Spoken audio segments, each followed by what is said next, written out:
রাহুল বন্দ্যোপাধ্যায়ের মৃত্যুর ঘটনায় রাজ্য পুলিশ রাজ্য প্রশাসনের বিরুদ্ধে সরাসরি পক্ষপাতিত্বের অভিযোগ করছেন বিরোধী দলনেতা। তিনি বলছেন মাননীয় গঙ্গোপাধ্যায়কে বাঁচাতে চাইছেন মুখ্যমন্ত্রী। রাহুলের মৃত্যু নিয়ে সরাসরি মুখ্যমন্ত্রীকে নিশানা করছেন তিনি আরো বলছেন মাননীয় গঙ্গোপাধ্যায় মহিলা কমিশনের চেয়ারপারসনের থেকেও বড় হলো মুখ্যমন্ত্রীর প্রিয় পাত্র। মুখ্যমন্ত্রীর প্রিয় পাত্র বলেই পুলিশ আড়াল করছে, কিছুই করবে না। কি বলেছেন শুভেন্দু অধিকারী দেখুন। তালসারি কোস্টাল পিএসএ একটি জিরো এফআইআর করেছেন এরা। আমি আজকেই উড়িষ্যার স্বরাষ্ট্রমন্ত্রীর সঙ্গে কথা বলবো যাতে উড়িষ্যা সরকার উড়িষ্যা সিআইডিকে দিয়ে বিষয়টা তদন্ত করেন এবং মমতা ব্যানার্জি যেহেতু অভিযুক্ত মাননীয়া গাঙ্গুলি বলে একজন, তিনি রাজ্য মহিলা কমিশনের চেয়ারপারসন, মমতার প্রিয় পাত্র, তাই পুলিশ আড়াল করছে। মমতা ব্যানার্জির পুলিশ কিছু করবে না। ওরা কালকে তালসারি কোস্টাল পিএসএ এফআইআর করেছেন, আমি কপি পেয়েছি। আমি উড়িষ্যার মাননীয় মুখ্যমন্ত্রী মোহন মাঝিজির সঙ্গে আজকে কথা বলবো যাতে উড়িষ্যা সরকার এটাকে তদন্ত করে। মমতা ব্যানার্জি আপনার মোমোর মালিককে যেভাবে বাঁচিয়েছেন আনন্দপুর কাণ্ডে, এখানেও মাননীয়া গাঙ্গুলি মহোদয়াকে, শ্রীমতী গাঙ্গুলি মহোদয়াকে তাকেও বাঁচাতে চাইছেন, যেহেতু উনি মমতা ব্যানার্জির মহিলা কমিশনের চেয়ারপারসন এবং মমতা ব্যানার্জির অন্যতম প্রচারক। উপাসনা, অভিযোগ মারাত্মক। একেবারে এফআইআর এর নাম রয়েছে যার, সেই লীনা গঙ্গোপাধ্যায়কে বাঁচানোর যাবতীয় প্রচেষ্টা করা হবে। তার কারণ লীনা গঙ্গোপাধ্যায় মুখ্যমন্ত্রীর প্রিয় পাত্র। এই বিস্ফোরক অভিযোগ করছেন শুভেন্দু অধিকারী। দেখুন, শুভেন্দু অধিকারীর অভিযোগ করা কাজ এবং সেই কাজটা বেশ উনি খুব সুন্দরভাবেই করেন, জানেন তো। কিন্তু আজকের দিনে দাঁড়িয়ে যখন শুভেন্দু অধিকারী এই প্রশ্নটা করছে, খুব আশ্চর্য হচ্ছি যে উনি পলিটিশিয়ান নাকি অ্যাস্ট্রোলজার, সেই জিনিসটার ব্যাপারে একটু কনফিউজ, ঠিক বুঝে উঠতে পারছি না। এবং শুধু তার পাশাপাশি যখন উনি একজনকে কেন্দ্র করে এই বক্তব্য রাখছেন, তার পাশাপাশি উনি এই কথা বলছেন যে মমতা বন্দ্যোপাধ্যায়ের কাছের লোক বলে নাকি ওনাকে বাঁচানো হচ্ছে।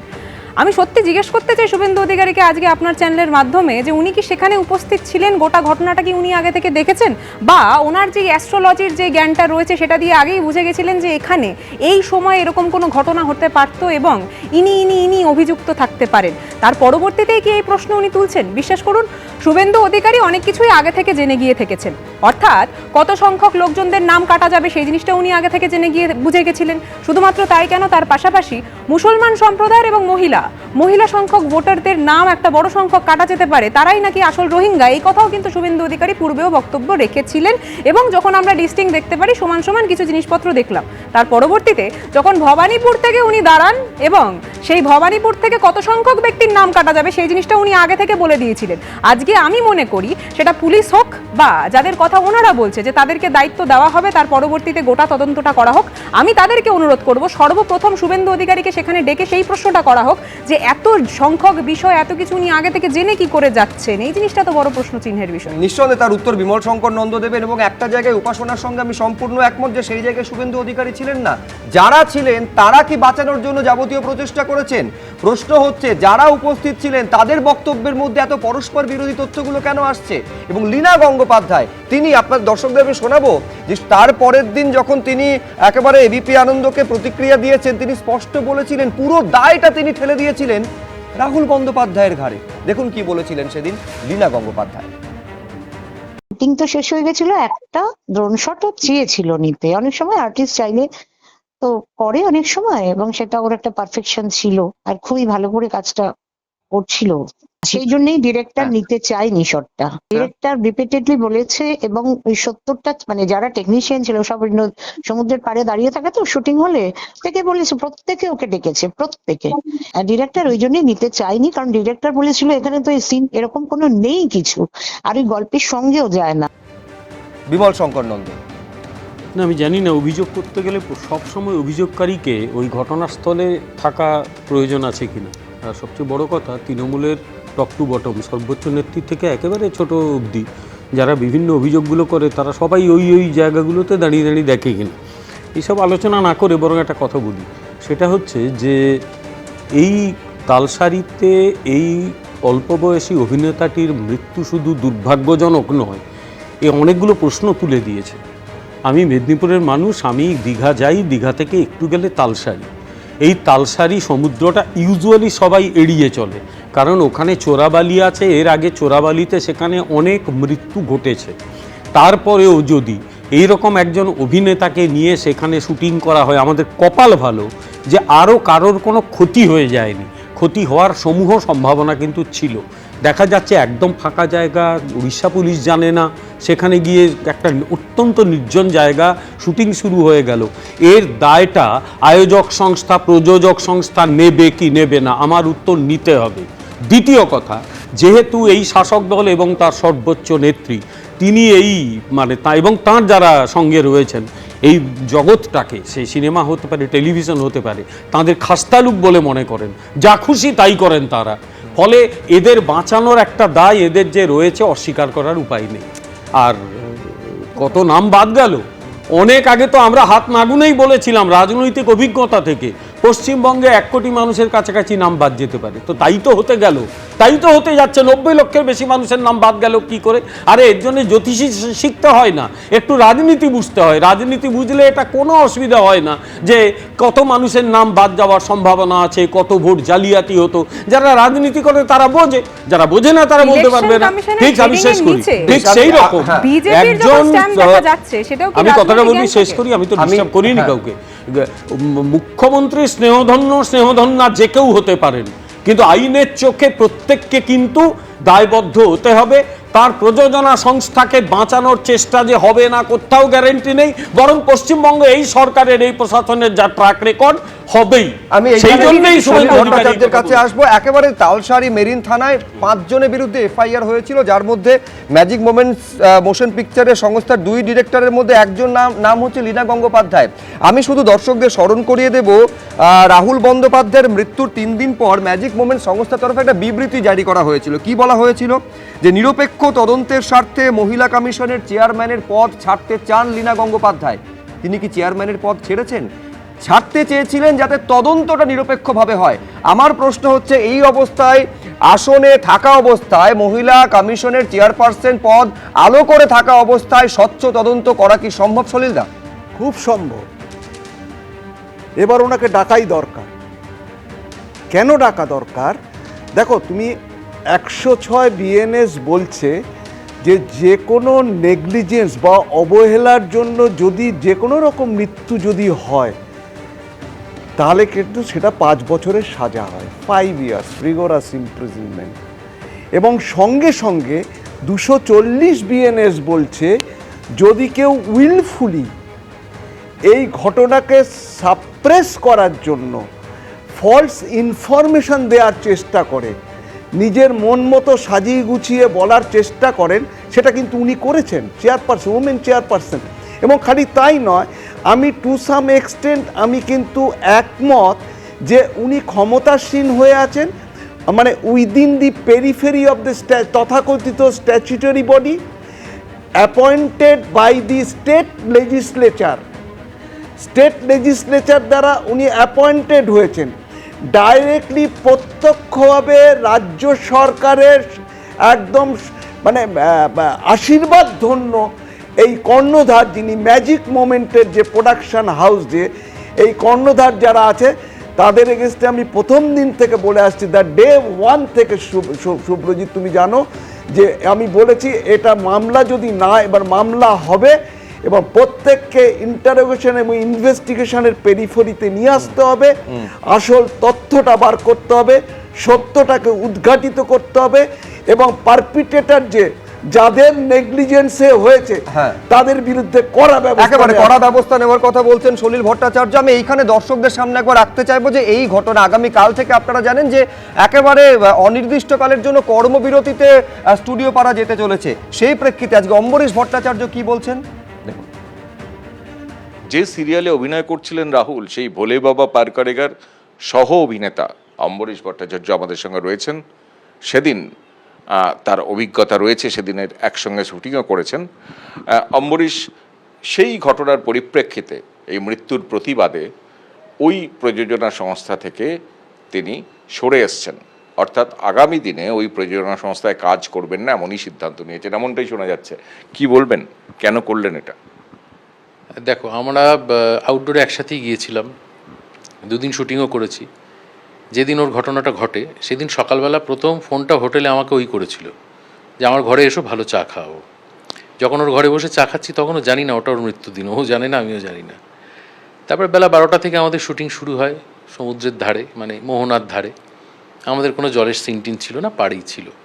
সারাদিন শুটিং করি, 3টের সময় আমাদের অনেকেরই প্যাক আপ হয়ে যায়, সিনিয়র যারা ছিলেন থেকে যায়। ও নায়িকা এবং আরেকজন যিনি সেকেন্ড লিড ছিলেন চরিত্র, তাদের 3জনের শুনি যে তাদের আরও সিন বাকি আছে, পরের দিন শুটিং শেষ হবে। তো ওকে বিদায় জানিয়ে আমরা চলে আসি। ফিরে আসছি কলকাতা, বা হোটেলে এসে ফ্রেশ হয়ে আমরা খাওয়া দাওয়া করে যখন ফিরছি, রাস্তার মধ্যে খবর পেলাম যে ওর একটা অ্যাক্সিডেন্ট হয়েছে, এবং তার কিছুক্ষণ পরে আবারও খবর পেলাম যে ও আর নেই। এখন অবধি আমরা বিশ্বাস করতে পারিনি সেটা। এই অভিঘাতটা যে ভয়ানক হয়েছিল আমার ওপরে, অন্তত এই 1.5-2 মাস আমরা প্রত্যেক দিন একসাথে দুজনে মেকআপ রুম শেয়ার করেছি। মেগা সিরিয়াল যেহেতু প্রত্যেক দিন শুটিং হয়, এবং ওই মুভিটোন স্টুডিওতেই পাশাপাশি 2টো সিরিয়াল হতো, একটা চিরসখা, একটা ভোলে বাবা পারকারেগা। দুটোতেই আমি গুরুত্বপূর্ণ চরিত্রে অভিনয় করতাম। আমার মনে হচ্ছিল বারবার যে কালকেই যদি আমাকে চিরসখা বা অন্য ওই ভোলে বাবাতে অভিনয় করতে ডাকা হয়, ওইখানে গিয়ে না আমি আর অভিনয় করতে পারবো না, কারণ চারিদিকেও স্মৃতি ছড়িয়ে আছে। ওই মেকআপ রুমটায়, ওই করিডোরটায়, ওই রাস্তাটায়, একটা কুকুরকেও বিস্কুট খাওয়াতো ওখানকার, সেটায় আমি না মানসিক জোর পেলাম না। তখন ভেঙে পড়েছিলাম ভয়ানকভাবে আমরা সকলেই যার ওর সাথে ছিলাম, বিশেষত আমি, যেহেতু আমি এতটা ঘনিষ্ঠ হয়ে গেছিলাম। সেই জন্যে সোমবার দিনটা আমি সময় নিই, মঙ্গলবার দিন আমি ফোন করে প্রযোজনা সংস্থাকে জানিয়ে দিই যে আমি এই 2টো সিরিয়ালের কোনোটাই আর করতে পারবো না। না ভেবেই বলে দিই, কারণ আমি ওই স্টুডিওতে আর ফেরত যেতে পারবো না, হয়তো আগামী 10 বছর পারবো না, বিশ্বাস করো। সঙ্গে যতটুকু যা শুটিং হয়েছে কোনোটা সমুদ্রের কোনো সিন ছিল না, সমস্তটাই পাড়ের সিন ছিল। স্বামী স্ত্রী ওখানে মধুচন্দ্রিমায় গেছে, আমরা ওদের বাড়ির সদস্য, আমরা তোমার ছদ্মবেশ ধারণ করে গেছি লুকিয়ে লুকিয়ে, ওদের বাবার চরিত্র চরিত্র সে নিয়ে হাসাহাসি হতো আমাদের মধ্যে প্রচুর। আমি বাবা বাবা বলে ডাকতো। ঠিক মোমেন্ট সংস্থার সঙ্গে গত 10 বছর কাজ করছি। লীনাদিকে আমি অত্যন্ত পছন্দ করি একজন সাহিত্যিক, একজন লেখিকা হিসাবে। দুম করে আজকে এই একটা ঘটনা আমি ওনাকে ভিলেন বানিয়ে দিতে পারছি না, কিন্তু পাশাপাশি আমি এই কথাটাও বলবো, ম্যাজিক মোমেন্টসের কে কী বলেছেন আমি জানি না, আমি শুধু লীনাদির কথাই বলবো। রাহুলের মৃত্যুর ঘটনার পরে ওনার যে মন্তব্য, সেই মন্তব্যের মধ্যে আরেকটু সহানুভূতিশীলতা আমি আশা করেছি। এগুলো তো আরও মানে গুরুত্বপূর্ণ প্রশ্ন অম্বরীশ ভট্টাচার্য তুলে দিয়েছেন যে সমুদ্রে কোনো সিন ছিল না, সবটাই পারে সিন ছিল। তাহলে সমুদ্রে কি তারপরে কোনো নির্দেশের জন্য রাহুল বন্দ্যোপাধ্যায় এবং তার সহ অভিনেত্রী তাহলে ভেতরের দিকে গেছিলেন? আমি বলছি দায় নিয়ে এখনো পর্যন্ত কেউ এই ঘটনার কোনো দায় স্বীকার করেনি। আমি সুব্রত মৈত্রের কাছে আসবো। পদত্যাগের ইচ্ছা প্রকাশ করেছেন লীনা গঙ্গোপাধ্যায়, কিন্তু সেই ইচ্ছা বা বাস্তবায়িত হয়নি, এমনকি রাজ্য সরকারের তরফেও। সুব্রত দত্তের কাছে সেটা হচ্ছে রাজ্য সরকারের তরফেও পদত্যাগের কোনো নির্দেশ তার কাছে পৌঁছেছে বলে আমরা জানি না। দেখুন, একটা করাপশন বা একটা স্ক্যাম যখনই এরকম হয়, তখনই না এরকম পদত্যাগের ইচ্ছে প্রকাশ হয় বা একটা ভুয়ো পদত্যাগের চিঠি আসে। আপনি দেখুন মেসি কাণ্ডের সময় এরকম একটা ভুয়ো পদত্যাগের চিঠি সবাই আমরা দেখেছি টেলিভিশনে। ঠিক একইভাবে ওই প্রযোজনা সংস্থার পক্ষ থেকে একটা ইচ্ছা প্রকাশ করা হলো, ফাইন, শেষ। আমি বলছি দেখুন, এসওপি কী হবে, সিকিউরিটি কী হবে, কাজ বন্ধ, সেটা যারা ওখানের সঙ্গে যুক্ত টেকনিশিয়ান এবং অভিনেতা তাদের বিষয়। আমি শুধু বলছি দেখুন, ওই দিন 1 সপ্তাহ হয়ে গেছে, একটা পুলিশ সুয়োমোটো মামলা করলো কি না আমি জানি না। যদি করলো, তাহলে এই যে আলাদা আলাদা বয়ান দেওয়া হচ্ছে প্রযোজনা সংস্থার বিভিন্ন ব্যক্তিদের পক্ষ থেকে, তাদেরকে ডেকে পুলিশ জিজ্ঞাসা করছে না কেন? আর এই যখন জিজ্ঞাসা করছে না, তখনই এই সন্দেহের উদ্রেক হচ্ছে। তাহলে কি আসলে এদের জিজ্ঞাসা করা হচ্ছে না? তার কারণ এরা রাজ্য প্রশাসনের সর্বোচ্চ ব্যক্তির আশীর্বাদ প্রভাবশালী তত্ত্ব। অবশ্যই তাই, অবশ্যই তাই। এই প্রশ্ন তো সামনে আসবে, কেন পুলিশ জিজ্ঞাসা করছেন না, কি কারণে কাউকে ডেকে জিজ্ঞাসা করা হচ্ছে না? সেটা তো গুরুত্বপূর্ণ প্রশ্ন, যে কাউকে ডাকা যাবে না। উনি একজন প্রযোজক, উনি একজন লেখিকা, উনি একটা মহিলা কমিশনের চেয়ারপারসন, ঠিক আছে, ওনাকে নয় 2 দিন পরে ডাকলেন কি ডাকলেন না অন্য কথা। আমি বলছি এর আগে যারা বয়ান দিলেন ওই প্রযোজনা সংস্থার সঙ্গে যুক্ত, কাউকে ডাকা হয়েছে? আপনি জানেন কাউকে ডাকা হয়েছে? কাউকে ডাকা হয়নি, ডাকা হবে না। আর যদি ডাকা হয়, এটা আন্ডার কভার ডাকা হবে, যাতে এদের বিরুদ্ধে কোনো ব্যবস্থা না নেওয়া যায়। এই কারণেই প্রভাবশালী তত্ত্ব আসছে, সেই কারণেই এটার মধ্যে রাজনীতির লোকেরা যুক্ত হয়ে যেতে পারছেন। এর কোনো সুযোগ থাকতো না যদি পশ্চিমবাংলার পুলিশ সুয়োমোটো নিরপেক্ষ তদন্ত করতেন, কোন ব্যক্তি সামনে এসছে সেটাকে গুরুত্ব না দিতেন, তাহলে এইসব কথা বলার সুযোগ কারোর থাকতো না। পশ্চিমবাংলা এটাই দুর্ভাগ্যের, রাজ্যের মানুষ শেষ অবধি ভিকটিম হচ্ছেন, রাজ্য প্রশাসন পরিচালনা। এবং এই যে বললেন না, সুপ্রিম কোর্ট বলেছে রাজ্য প্রশাসনের অংশ যারা প্রশাসক, IAS IPS অফিসাররা, তারাও পলিটিসাইজড হয়ে যাচ্ছেন। তৃণমূল কংগ্রেসের জেলা সভাপতি যারা তারা আসলে ডিএম, তারা আসলে এসপি। এইটাই পশ্চিমবাংলার মানুষের দুর্ভাগ্য। বেশ, আমি শীর্ষেন্দু সিনহা রায়ের কাছে আসবো, কিন্তু রাজনীতির কথা বলছেন, এই ঘটনা নিয়ে রাজনৈতিক চাপানুতর একেবারে তুঙ্গে উঠেছে। আমি দর্শকদের সামনে রাখতে চাইবো যে রাহুল বন্দ্যোপাধ্যায়ের মৃত্যু এবং তার তদন্ত নিয়ে রাজনীতি কোন জায়গায় পৌঁছেছে। দিলীপ ঘোষ পাল্টা কুণাল ঘোষ, কে কি বলছেন দেখুন। শুধু সুরক্ষা নয়, সুরক্ষা তো যে কোম্পানি তাকে কাজ করাচ্ছে তারও দায়িত্ব আছে, কিন্তু এই ধরনের শিল্পীরা যিনি মারা গেলেন বাকিরাও 1 বছর ধরে তাদের কাজ দেওয়া হয় না, বাইরে রাখা হয়েছে, তাদেরকে শিল্পী হিসেবে বেঁচে থাকাটাই মুশকিল করে দেওয়া হয়েছে।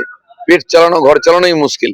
অনেকে চোখে জল বোয়াচ্ছে, কিন্তু তাদের জীবিকার কথাটা কেউ ভাবে না। ওখানে যে মাফিয়া রাজ চলছে টলিগঞ্জে, সেটা পরিবর্তন হওয়ার দরকার আছে। শুভেন্দু অধিকারীর দেহরক্ষীর মৃত্যু ছিল রহস্য মৃত্যু, আগে সেটার পুরো তদন্ত হোক, তারপর শুভেন্দুবাবু নতুন করে অন্য কারুর তদন্ত চাইবেন। 100% করবে, কেন করবে না? আরজি করে 24 ঘন্টার মধ্যে ধর্ষক এবং খুনিকে গ্রেপ্তার করেনি। সামাজিক বিকৃত বা অসাবধানতাবশত বা অন্যায় বা অপরাধ বা ক্রাইম হলে পুলিশ ব্যবস্থা নিচ্ছে না। সব থেকে সংবেদনশীল সরকার, পুলিশ সঙ্গে সঙ্গে ব্যবস্থা নিচ্ছে। আমি বলছি শীর্ষেন্দুদা প্রমাণ করেছে। আমি বলছি শীর্ষেন্দুদা, এই প্রসঙ্গ বারে বারে এমনকি আদালতে পর্যন্ত উঠেছে। একাধিক দুর্নীতির তদন্ত এই রাজ্যে, একাধিক অপরাধের তদন্ত বাধাপ্রাপ্ত হয়, তার কারণ সেখানে একেবারে পিলারের মতন দাঁড়িয়ে থাকে প্রভাবশালী তত্ত্ব। এই রাহুল বন্দ্যোপাধ্যায়ের মৃত্যুর ঘটনার সত্য উদ্ঘাটনে সেই প্রভাবশালী তত্ত্ব কি বাধা হয়ে দাঁড়াচ্ছে বলে মনে হচ্ছে? একদমই তাই, কারণ চেয়ারপারসন এখনো পর্যন্ত বসে আছেন কেন? সাধারণ মানুষের কারুর যদি এফআইআরে নাম থাকে, তাকে পুলিশ তদন্ত করতে যান না, তাকে ডেকে জিজ্ঞাসাবাদ করেন না। এখনো পর্যন্ত পুলিশ জিজ্ঞাসাবাদ করেননি কেন? কেন ডেকে জিজ্ঞাসাবাদ করেননি এফআইআর নাম আছে সহ? সেই জায়গাটা ফার্স্ট দেখতে হবে। আজকে রাহুলের যে মৃত্যুর পরিপ্রেক্ষিতে যে সিরিয়ালটা, তার যে জায়গাতে নিরাপত্তার অভাব, দায়িত্ব জ্ঞানহীনতা, অবহেলা, তার নোটিশ না নিয়ে করতে যাওয়া, তার বিরুদ্ধে প্রত্যেকটা ছত্রে অনেক অভিযোগ উঠেছে। আজকে যে আইপিসির যে 304A ছিল, এখন 106(1) হয়েছে, 5 বছরের জেল। যেটা সেখানে আপনারা এফআইআর হওয়া সত্ত্বেও তাকে ডাকছেন না কেন? তিনি পদত্যাগ করছেন না কেন? যে জায়গাতে আপনারা লাস্ট এই যে দৃশ্যটা দেখাচ্ছেন, এর উপরে ড্রোন দেখা যাচ্ছে, দেখুন তো ড্রোনটা দেখা যাচ্ছে, এটা প্রিজার্ভ করছেন না কেন? আজকে ক্যামেরাটা প্রিজার্ভ করছেন না কেন? সেখান থেকে তো দেখতে পাওয়া যেত 70 জন লোক ছিল। আজকে শ্রেতাকে 5 মিনিটের মধ্যে তোলা গেল, আর একে 1 ঘন্টার মধ্যে তোলা গেল। আজকে 7 কিলোমিটার দূর দীঘা জেনারেল হসপিটাল, মাত্র 14 মিনিট লাগে, 15 মিনিট লাগে, 1 ঘন্টা 10 মিনিট লাগলো রাহুলকে নিয়ে যেতে। অনেকগুলো প্রশ্ন জাগছে, পর প্রশ্ন জাগছে। সেই তদন্ত দিনের পর দিন এরকম হচ্ছে, কারণ এই জায়গাতে ডিলে করে দিনের পর দিন চলে যাবে আর লোক মনে রাখবে না। আজকে সোনা পাপ্পুকে পাওয়া যায় না গোল পার্কের গন্ডগোলের সময়, মেসি কাণ্ডের কোনো কিছু হয় না, এইটাও তাই হয়ে যাবে। মনে করছেন যে মানুষের মন থেকে চলে যাবে, ভোট আসছে, অন্য কিছু হবে না। একটা লাস্ট পর্যন্ত আপনারা দেখে যান। আমি অভিনেতাদের বলবো আর টেকনিশিয়ানদের বলবো, কিসের জন্য এটা হচ্ছে সেটা লাস্ট পর্যন্ত দেখে যান। প্রত্যেক মানুষের এটা হতে পারে। আজকে শেষ, আজকে যে জনপ্রিয় অভিনেতা সে এইভাবে চলে গেল, যে অস্তাচলে চলে যাবে, আমরা কেউ ভাবতে পারিনি। কেন হবে, কিসের জন্য হবে? আজকে ফেডারেশনটা কিসের জন্য? দেখুন, প্রশ্ন একাধিক উঠছে, সেই প্রশ্নের উত্তর নিঃসন্দেহে তদন্তের মধ্যে দিয়ে বেরিয়ে আসবে। এখন তদন্ত কতটা সঠিকভাবে এবং স্বচ্ছভাবে হবে, রাজনীতির একটা অংশ থেকে এই প্রশ্ন বড় করে তোলা হচ্ছে। রাহুল বন্দ্যোপাধ্যায়ের মৃত্যু একগুচ্ছ প্রশ্নকে সামনে এনে দাঁড় করিয়েছে। দায় নিয়ে যে কার্যত ঠেলাঠেলি চলছে, তা নিঃসন্দেহে সন্দেহের অবতারণা করেছে। অভিনেতা ইন্দ্রনীল বন্দ্যোপাধ্যায় কি বলছেন একবার দেখুন। সেফটিটা সত্যি একটা খুবই বড় কনসার্ন অ্যাক্টার্সদের জন্য, আমাদের জন্য, অভিনেতাদের জন্য। কারণ অনেক সময় আমরা এমন সিন করে থাকি যেটাতে সত্যিই আমাদের লাইফ রিস্ক থাকে। তো অনেক সময় আমরা দেখতে পাই এরকম প্রিকশনস থাকে না, অনেক রিস্ক নিয়ে আমরা সেই সিনগুলো করি। তো এটা মনে করি একটা ভালো পদক্ষেপ আর্টিস্ট ফোরাম থেকে যেটা নেওয়া হয়েছে, যে আমাদের সেফটিটা আগে এনশিওর করা, এবং সেটার জন্য যে কর্মবিরতি নেওয়া হচ্ছে কালকে থেকে, এটা সাপোর্ট করি। আমি উপাসনা চৌধুরীর কাছে আসবো। এই প্রশ্নটা বিভিন্ন অংশ থেকে তোলা হচ্ছে যে লীনা গঙ্গোপাধ্যায়কে কেন জিজ্ঞাসাবাদ করা হচ্ছে না, তদন্তের জন্য কেন মানে তার কে প্রশ্নের সম্মুখীন হতে হচ্ছে না, তার কারণ হচ্ছে একটা প্রভাবশালী ব্যক্তি তিনি। দেখুন, কথাটা হচ্ছে যে প্রভাবশালী তকমা দেওয়ার পরবর্তীতে গোটা বিষয়টাকে পলিটিসাইজ করে এবং মমতা বন্দ্যোপাধ্যায় এবং একটা দলকে কাঠঘাড়ায় দাঁড় করিয়ে দেবো, এই জিনিসটা বিজেপির তরফ থেকে বেশ রেগুলার জিনিসে পরিণত হয়েছে। কিন্তু কি জানেন তো, যখন প্রোডাকশন হাউসের কথা আসছে, এটা আপনি আমি কেউই অস্বীকার করতে পারবো না যে এটার দায়ভার প্রোডাকশন হাউসকে নিতে হবে। আমরা বিভিন্ন জায়গায় দেখেছি যে কিভাবে মনিটারি ক্রাঞ্চের জন্য বা টাকা বাঁচাতে হবে সেটার কারণে বিভিন্ন যে প্রিকশনস সেইগুলো হয়তো নেওয়া হয় না। আমাদের সকলকে আজকের দিনে বুঝতে হবে যে রাহুলদার মৃত্যুর পরবর্তীতে আপনি আমি সকলেই যাতে এই বিষয়ে সচেতন হই, মূলত এই প্রত্যেকটা প্রোডাকশন হাউস রয়েছে তারা এই ব্যাপারে সচেতন হয়, যে বেসিক ফরম্যাটটা রয়েছে যে পুলিশকে জানানো বা তার পরবর্তীতে যে দায় যখন প্রোডাকশন হাউস নিচ্ছে না তখন রাজ্য সরকার সেই ক্ষেত্রে স্বতঃপ্রণোদিতভাবে তদন্তটা করেনি কেন, বলছি মামলাটা করেনি কেন বিমল শঙ্কর নন্দ? না, করেনি তার কারণ হচ্ছে, দেখো অনেকগুলো কারণ এখানে বলা যায়। প্রথম কথা, রাজ্য সরকারের হাতে প্রশাসন বলে কিছু নেই, এরা প্রশাসনটাকে তুলে দিয়েছে। এবং যেটা চলছে ওই আগেকার জমিদারি স্টাইলে, জমিদার কি করতো, নিজের পছন্দের লোকেদের বিভিন্ন জায়গায় বসাতো, কৃপা বন্টন করতো এবং যারা অপছন্দের তাদের তাড়াতো। এই ইন্ডাস্ট্রি থেকে যাদের অপছন্দের তাদের তাড়িয়ে দেওয়া হয়েছে। আমাদের দলের অনেক নেত্রী আছেন যারা আগে অভিনয় করতেন, তার মধ্যে একজনের নাম আমি হচ্ছে সর্বরী মুখার্জি। বিজেপি করার অপরাধে তিনি কোনো শো পান না, এখানে ডেকে তাকে জিজ্ঞেস করো, তিনি কোনো শো পান না। ফলে এই অবস্থা দাঁড়িয়েছে ওখানে। আর এই সরকারটা খুব সৌভাগ্যের বিষয়, এরা চলে যাচ্ছে খুব শিগগিরই, কিন্তু এরা যে খারাপ মানে ট্র্যাডিশনগুলো রেখে গেল তার একটা দীর্ঘমেয়াদী ইম্প্যাক্ট কিন্তু থাকবে। তদন্তে কি উঠে আসে আমাদের সেদিকে নজর থাকবে। এই তদন্ত রাহুল বন্দ্যোপাধ্যায়ের মৃত্যু কিভাবে হয়েছে সেই সত্যটা তারা জানতে চাইছেন এবং তাদের সুরক্ষা যেন সুনিশ্চিত করা হয়, এই দাবিতে আগামীকাল থেকে কলাকুশলীরা অনির্দিষ্টকালের জন্য কর্মবিরতিতে যাচ্ছেন। এবিপি আনন্দ, এগিয়ে থাকে, এগিয়ে রাখে।